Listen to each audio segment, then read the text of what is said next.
Hello students, welcome to paper analysis sessions. Physics विज्ञान से मैं संजीव कुमार झा आज नीट 2024 का पेपर डिस्कशन करेंगे and hope we will enjoy it. चलिए स्टार्ट करते हैं। पहला क्वेश्चन हमारा यूनिट्स एंड डायमेंशन से एरर से है। ये कह रहा है कि in vernier calipers n+1 division of vernier scale coincides with the n division of main scale if one main scale division is 0.1 millimetre, तो आपको वर्नियर कांस्टेंट यानी कि लीस्ट काउंट फाइंड करना है इन सेंटीमीटर। तो ये देखें तो ये जस्ट इंफॉर्मेशन वाली क्वेश्चंस हैं, इसमें कोई भी ऐसा डिस्कशन नहीं है।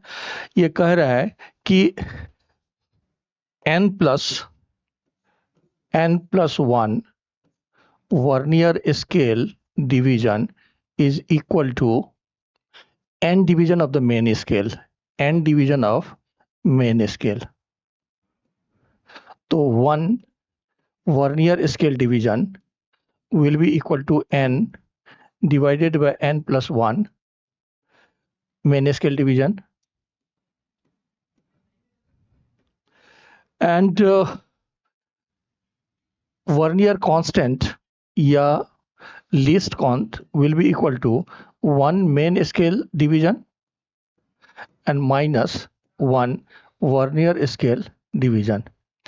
एंड मेन स्केल डिविजन्स आपका if one main scale division is 0.1 millimetre, तो इसको आप n multiplied by n+1 and multiplied by 0.1 millimetre लिख सकते हैं। तो one main scale division is 0.1 millimetre and minus n divided by n+1 into 0.1 millimetre. तो अगर हम 0.1 कॉमन ले लें तो यहाँ पर n+1 है, तो यहाँ से n+1 एंड माइनस n, तो n कैंसिल हो जाएगा। So this will be equal to 1 upon n+1 millimetre. And अगर सेंटीमीटर में करेंगे तो आपको 10 से डिवाइड करनी पड़ेगी, यानी कि 1/100 हो जाएगा ये, and into 1 upon n+1 centimetre. तो सेंटीमीटर में आपका ये आ जाएगा, एंड इसके बेसिस पर 2 हमारा ऑप्शंस मैच कर रहा है, तो ये 2 हमारा करेक्ट होगा। नेक्स्ट क्वेश्चन की तरफ बढ़ते हैं। ये कह रहा है कि ये वेव ऑप्टिक्स का क्वेश्चन है। Monochromatic source in Young's double slit experiment is replaced by white light. ये यूजुअली क्लास में डिस्कशन होती है एंड इसको आप ऑरली डिस्कस कर सकते हैं। जैसे अगर आप ये देखें तो यहाँ पर सेंट्रल के लिए पाथ डिफरेंस 0 होता है। तो अगर आप कॉम्बिनेशंस ऑफ वेवलेंथ का अगर करेंगे, लाइट को यूज करेंगे, तो सेंट्रल जो मैक्सिमा होगी वो कंप्लीटली ब्राइट होगी। तो सेंट्रल ब्राइट यहाँ पर मिल रहा है, while fringe surrounded by few coloured fringes. तो आपका थर्ड ऑप्शन, ये थ्योरेटिकली है, थर्ड ऑप्शन करेक्ट हो जाएगा। मींस आपका ये बिल्कुल ब्राइट होगा, एंड बाकी में चूंकि फ्रिंज विड्थ आपका वेवलेंथ पर डिपेंड करता है, यानी कि that is lambda d/d, and monochromatic की जगह डिफरेंट कॉम्बिनेशन ऑफ लाइट को व्हाइट लाइट को यूज किया गया है, तो इसमें कॉम्बिनेशन ऑफ वेवलेंथ होगी, यानी कि हर एक वेवलेंथ के लिए जो फ्रिंज विड्थ का वैल्यू होगा वो अलग अलग होगा। तो यहाँ पर कलर्ड आएगा, इसका मतलब ये फ्यू कलर्ड फ्रिंजेज आएगी, तो ये बिल्कुल सही कह रहा है, यानी थर्ड ऑप्शन बिल्कुल सही कह रहा है कि central bright white fringes surrounded by few coloured fringes, ये बिल्कुल सही है। सेमीकंडक्टर के लॉजिक गेट्स पर बेस्ड क्वेश्चंस है। A logic circuit provides the output y as per the following truth table. A B के लिए कुछ वैल्यू दिया हुआ है एंड आपको आउटपुट दिया हुआ है, एंड इस आउटपुट के बेसिस पर जो इस कॉम्बिनेशंस में कौन सा होगा, तो इसमें ऑप्शन से ही करना पड़ेगा आपको कि कौन सा ऑप्शन y के लिए मैच करेगा। जैसे अगर आप थर्ड ऑप्शन को देखें तो ये b का कॉम्प्लीमेंट है, तो 0 है तो 1, 1 से 0, 0 से 1 एंड 1 से 0 आ रहा है, तो ये डायरेक्टली मैच हो रहा है, तो इसका थर्ड ऑप्शन करेक्ट होगा आपका। फिर देखिए करंट डेंसिटी में the terminal voltage of a battery whose EMF, आपको इस सर्किट में टर्मिनल वोल्टेज की वैल्यू को फाइंड करने के लिए बोल रहा है। एंड अगर आप टर्मिनल वोल्टेज की फॉर्मूला को रिकॉल करें तो V is equal to E and minus IR, जिसमें ये ईएमएफ है एंड सर्किट का करंट है। तो यहाँ पर अगर देखें तो जो करंट इसमें फ्लो कर रही होगी, so that will be equal to V upon R, and V आपका 10 है एंड ये दोनों सीरीज में है, तो 4 + 1 5 हो गया, तो यानी कि करंट की वैल्यू 2 एम्पियर आ गया। एंड यहाँ पर अगर देखें तो ईएमएफ आपको 10 दिया हुआ है एंड I का वैल्यू हमने 2 निकाला है एंड इंटरनल रेसिस्टेंस देखिए 1 ओम दिया हुआ है, तो that is equal to 8 volt, ये डायरेक्टली आ रहा है, इसमें कोई कंफ्यूजन नहीं है, यानी कि थर्ड ऑप्शन हमारा करेक्ट होगा। That is the formula based only. Next देखिए यहाँ पर एक रेक्टेंगुलर लूप मैग्नेटिक फील्ड में ऑसिलेट्स कर रहा है एंड उससे रिलेटेड हमें वैल्यू गिवन है। तो then the magnitude of the magnetic moment of the needle is x into 10⁻⁻5, तो हमें x की वैल्यू को फाइंड करने के लिए बोल रहा है। यहां पर अगर देखें तो जैसे इलेक्ट्रोस्टैट्स में आप torque equal to PE sin theta लिखते हैं, तो यहां पर torque equal to MB sin theta लिखते हैं। एंड अगर थीटा स्मॉल होगा तो MB थीटा लिख सकते हैं। एंड ये रीस्टोरिंग टॉर्क है, इसलिए माइनस भी लगा सकते हैं। And torque equal to I alpha होता है, तो alpha will be equal to I। तो अल्फा को अगर आप -ω² थीटा से कंपेयर करो तो यहाँ पर omega is equal to MB whole divided by I का अंडर रूट। तो यहाँ पर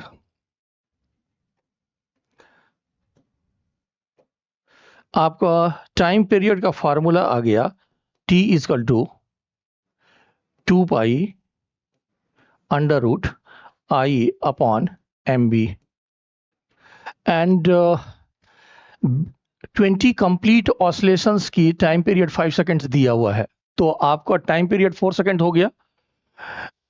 मोमेंट ऑफ इनर्शिया की वैल्यू दिया हुआ है, तो अगर हम इसको स्क्वायर कर लें, चूंकि हमें मैग्नेटिक मोमेंट्स की वैल्यू फाइंड करना है, तो स्क्वायर कर लें तो m की वैल्यू कितना आ जाएगा, m will be equal to 4 pi square I and divided by time period and multiplied by magnetic field. t square हो जाएगा,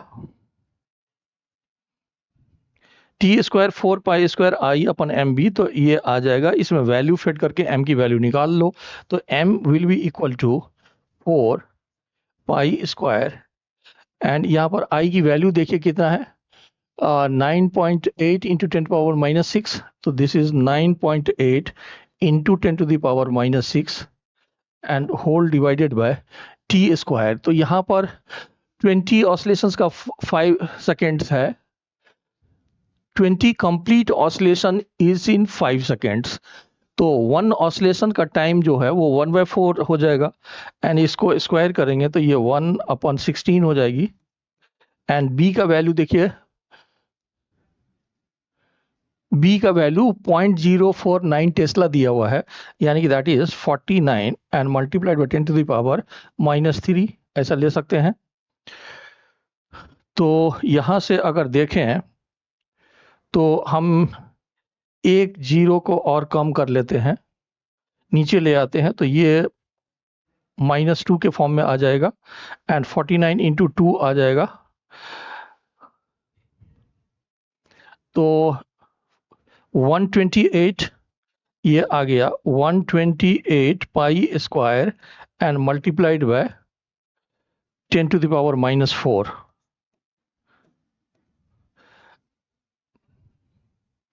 एंड आंसर में देखिए ये कह रहा है कि x मल्टीप्लाइड बाई 10⁻⁻5 के फॉर्म में चाहिए उसको।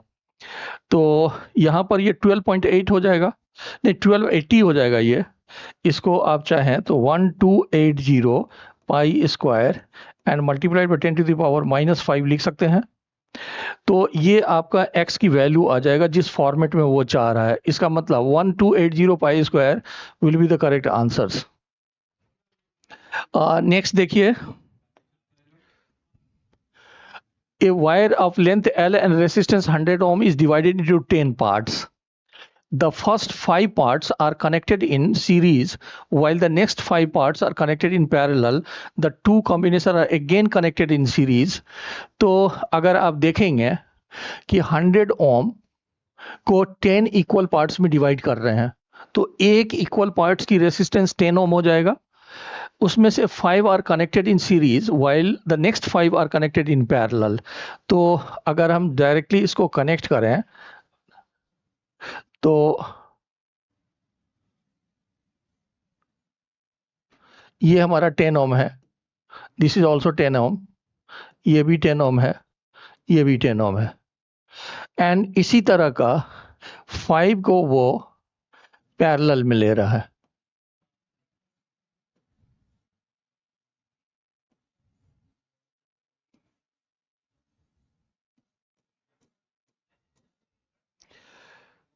तो ये भी सारा 10 ओम का है, this is 10 ohm 10 ohm 10 Om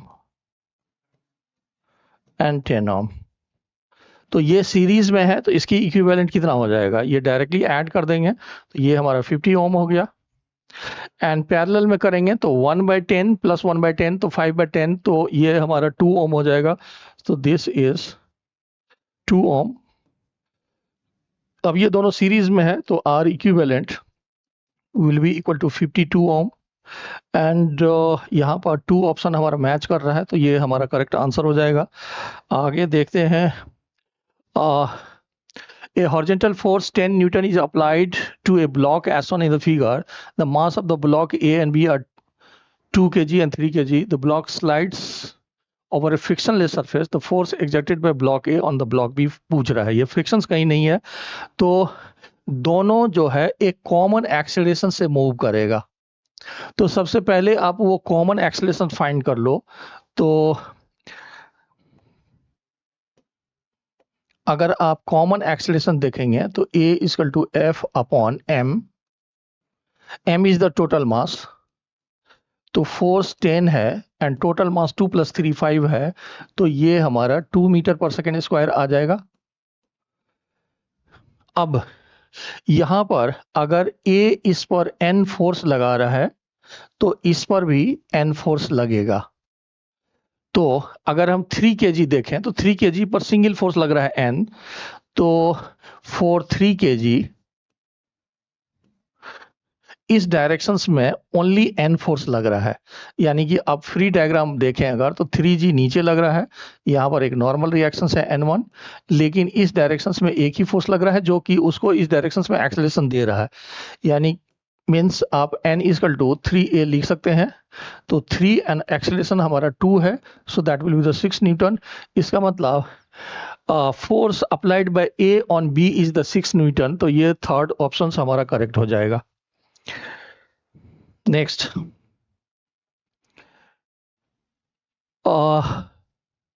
the magnitude of the magnetic field at the center of the coil, ये magnetic effect of the current से क्वेश्चंस है। A tightly wound 100 tons coil of radius 10 centimeter carries a current up, इतना ये भी formula based है, इसमें कुछ है नहीं। आप अगर देखें तो ये एक the magnitude at the centre, तो ये आपका सर्कुलर लूप है एंड इसमें कई सारे टर्न हैं, इसकी रेडियस r है। तो इसके सेंटर पर मैग्नेटिक फील्ड का वैल्यू μ0/4 पाई 2 पाई ni अपॉन r लिखते हैं। So that is 10⁻⁻7 multiplied by 2 pi, n is the 100 and current 7 है एम्पियर एंड रेडियस है 10 सेंटीमीटर, तो 10 multiplied by 10 to the power -2 लिख सकते हैं। तो यहां से अगर देखें तो एक अगर हम कैंसिल कर दें तो ये 10 to power 3 and 10 to power -7, तो ये 10 टू पावर -4 हो गया, तो 14 पाई आ गया। एंड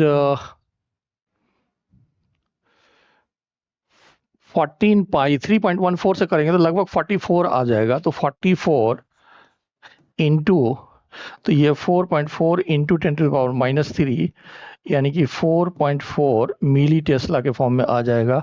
तो 4.4 मिली टेस्ला सेकेंड ऑप्शन है, तो second option is the correct. फिर से देखिए, in an ideal electromagnetic induction से रिलेटेड है। In an ideal transformer the turns ratio दिया हुआ है, the ratio of secondary voltage to the primary voltage का वैल्यू फाइंड करना है। फार्मूला बेस्ड है, सेकेंडरी एंड प्राइमरी वोल्टेज का रेशियो नंबर ऑफ टर्न्स के रेशियो में होता है, एंड करंट सेकेंडरी एंड प्राइमरी का जो रेशियो होता है वो नंबर टर्न्स के इनवर्स रेशियो में होता है। तो यहाँ पर voltage across secondary coil divided by voltage across primary coil will be equal to number of turns in the secondary, number of turns in the primary। यहाँ पर NP by NS का value 1/2 है, तो NS अपन NP 2 हो जाएगा। So this is directly 2, तो 2:1 आपका correct answer हो जाएगा। Question number 10, the graph which shows the variation of 1 upon lambda square and its kinetic energy where lambda is the de Broglie wavelength of the particles। तो यहां पर E is the energy। Lambda को आप H अपन P means H अपन 2me का under root लिख सकते हैं। तो अगर हम दोनों तरफ स्क्वायर कर लें तो 2me will be equal to H upon lambda square। तो H upon lambda square is directly proportional to E। तो 1 upon lambda square या 1 upon lambda square भी H भी कांस्टेंट है, तो 1 upon H की जगह 1 ही लिख सकते हैं आप, H की जगह 1 लिख दो, तो 1 upon lambda square directly E के प्रोपोर्शनल हो जाएगा। तो ये फोर्थ ऑप्शन आपका बिल्कुल करेक्ट है।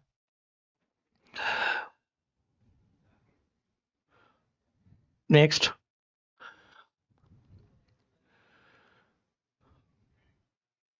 असर्शन एंड बेस्ड है, स्टेटमेंट पर बेस्ड क्वेश्चंस है, एंड ये एटॉमिक स्ट्रक्चर से रिलेटेड है। ये कह रहा है कि atoms are electrically neutral as they contain equal number of positive and negative charges. तो ये बिल्कुल सही हो गया। अगर आपका सोडियम देखेंगे तो उसमें 11 नंबर प्रोटॉन्स है, 11 नंबर पर इलेक्ट्रॉन्स है, that means normally sodium is neutral. atoms of each element are stable and emit their characteristics spectrum। atoms of each element are stable, तो ये तो बड़ा खतरनाक है।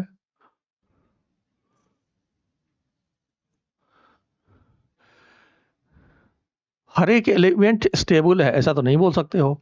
हम लोग यूजुअली 82 से अबव जो होता है एटॉमिक नंबर वाले उसको अनस्टेबल लेते हैं। And emit there characteristics spectrum,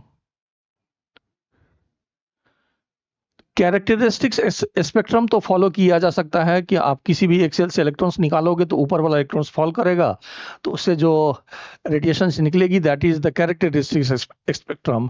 लेकिन यहाँ पर atoms of each element are stable, ये बहुत खतरनाक है, ये मेरे ख्याल से ये बिल्कुल सही नहीं है। तो statement 1 is correct and statement 2 is incorrect, इसको ये ऑप्शन सही होना चाहिए। नेक्स्ट,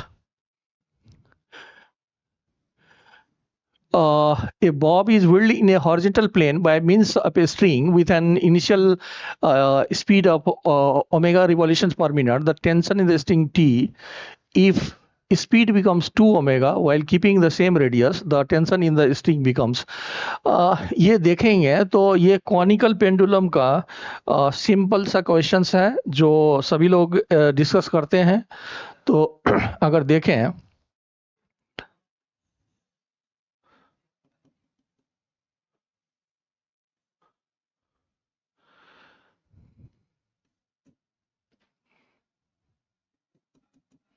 ये उसकी आर है, ये हॉरिजॉन्टल प्लेन में मूव कर रहा है, एंड ये थीटा फिक्स्ड होती है, एंड इसमें टेंशन मान लीजिए टी है।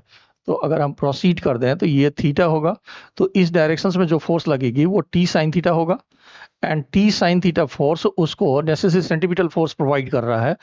तो हम क्या लिख सकते हैं कि T sine theta will be equal to M omega square R. And यहाँ पर अगर देखें तो इस कॉर्ड की लेंथ फिक्स्ड होती है, ये कॉर्ड की लेंथ फिक्स्ड होती है, तो साइन थीटा इक्वल टू हम आर अपन एल लिख सकते हैं, तो आर की जगह पर एल साइन थीटा लिख देते हैं। तो यहाँ पर एम ओमेगा स्क्वायर आर की जगह पर एल साइन थीटा अगर लिख दें तो this is T sine theta, तो यहाँ से साइन थीटा को कैंसिल कर देंगे, तो ये टी का रिलेशन आ गया। अब इसमें आपका मास एंड एल कांस्टेंट है, तो टेंशन जो है वो directly proportional to omega square हो गया। तो आप डायरेक्टली लगा सकते हो T1 upon T2 equal to omega 1 square upon omega 2 square. अब T1 की जगह पर आपका T है, T2 नहीं मालूम है, एंड ये ओमेगा है, एंड ओमेगा T जो है वो 2 ओमेगा लेने के लिए बोल रहा है, तो ये 4 ओमेगा स्क्वायर हो जाएगा। इसको कैंसिल कर दीजिए तो T2 4T हो जाएगा, इसका मतलब 2 आपका करेक्ट आंसर है।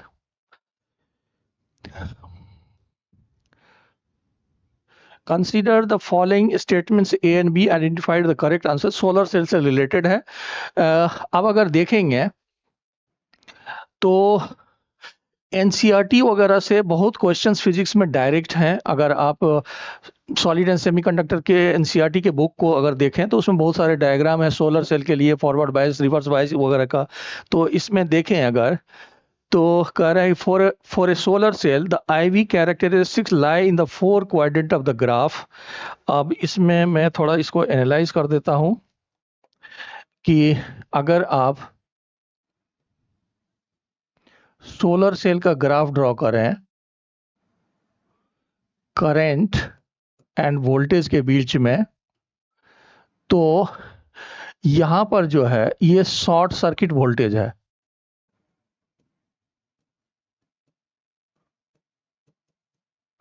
ये शॉर्ट सर्किट वोल्टेज है, एंड ये ओपन सर्किट वोल्टेज है, this is open circuit voltage. तो for a solar cell the IV characteristics lies in 4th quadrant of the graph। तो ये हमारा बिल्कुल सही है। मैं यहाँ पर जस्ट एक लाइन में इंट्रोडक्शंस दे देता हूँ सोलर सेल का। सोलर सेल में आप क्या करते हैं, एक PN जंक्शंस है, ये P टाइप है, एंड ये N टाइप है, और ये डिप्लीशन रीजन है, ये हमारा डिप्लीशन रीजन है। अब हम क्या करते हैं कि यहाँ पर लाइट को फॉल कराते हैं, जो जिसकी energy greater equal to energy gap के इक्वल से ग्रेटर है। तो जब ये फॉल करेगा तो electrons and hole pair create होगी, एंड होल आपको मूव करेगा P टाइप की तरफ, एंड इलेक्ट्रॉन्स मूव करेगा N टाइप की तरफ। तो यहाँ पर एक्स्ट्रा आपको positive charge negative charge create होगा, यानी कि पोटेंशियल डिफरेंस क्रिएट होगा, एंड इसी को अगर सर्किट में जोड़ देंगे, कनेक्ट कर देंगे, तो आपको करंट फ्लो करना शुरू कर देगा। तो ये बेसिक कैरेक्टरिस्टिक्स है जिसमें आप PN जंक्शंस पर लाइट को फॉल कराते हैं, उसकी एनर्जी गैप से ज़्यादा होना चाहिए, इलेक्ट्रॉन्स होल पेयर होते हैं, एक्स्ट्रा पोटेंशियल डिफरेंस क्रिएट होता है, एंड इसकी ग्राफ अगर ड्रॉ करें तो इस तरह का ग्राफ आपको मिलेगा। इसमें ये इस तरह का ग्राफ आपको मिलेगा। तो पहला ऑप्शन तो हो गया, in a reverse biased PN junctions diode the current measured in micro is due to majority carrier. तो ये गलत हो गया, क्योंकि फॉरवर्ड बायस में मेजॉरिटी कैरियर का फ्लो इंक्रीज करता है, जो कि डिफ्यूजन करंट है। लेकिन यहाँ पर रिवर्स बायस में माइनॉरिटी कैरियर की मूवमेंट के कारण करंट बढ़ता है, यानी कि पी टाइप की इलेक्ट्रॉन्स एंड एन टाइप की होल्स की मूवमेंट के कारण बढ़ेगा। तो यहां पर माइनॉरिटी होना चाहिए, आपका यहां पर मेजोरिटी नहीं होना चाहिए। That's why B is not correct. तो A is correct, B is incorrect. ये पहला ऑप्शन मेरे ख्याल से सही हो गया। Next, a thermodynamic system is taken through the cycle ABCDA. The work done by the gas along the path BC. अब अगर BC पाथ को देखेंगे तो ये आइसोकोरिक प्रोसेस है, एंड आइसोकोरिक प्रोसेस के लिए वर्क डन 0 होगा, क्योंकि इसमें वॉल्यूम का कांस्टेंट नहीं हुआ, वॉल्यूम चेंज नहीं हुआ, इसीलिए आइसोकोरिक प्रोसेस में वर्क डन 0 होगी। तो मेरे ख्याल से first option is the correct. Next,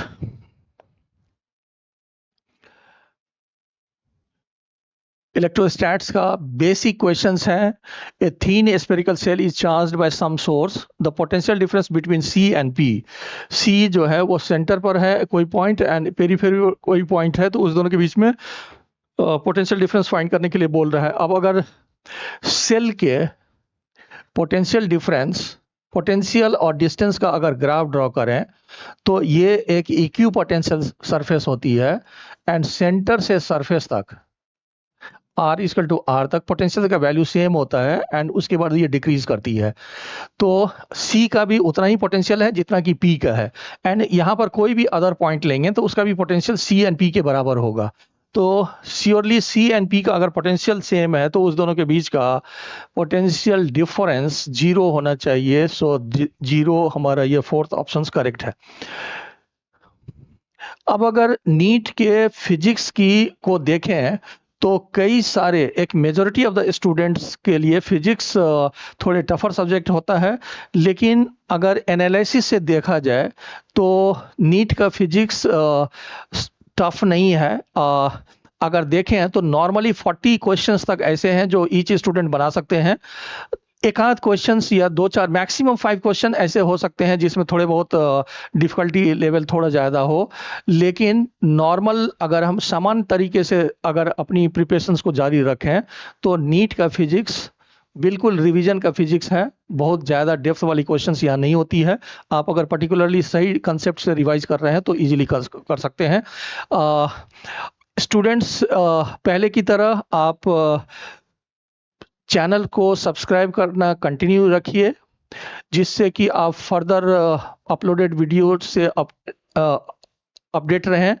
and plus आप डिस्क्रिप्शंस में जो आप प्रॉब्लम फेस कर रहे हैं उसको मेंशन कर सकते हैं। जैसे एक स्टूडेंट्स ने ये रिक्वेस्ट किया है तो कि हमें सॉलिड एंड सेमीकंडक्टर का चैप्टर का वीडियो चाहिए, मतलब होल चैप्टर का उसको वीडियो चाहिए।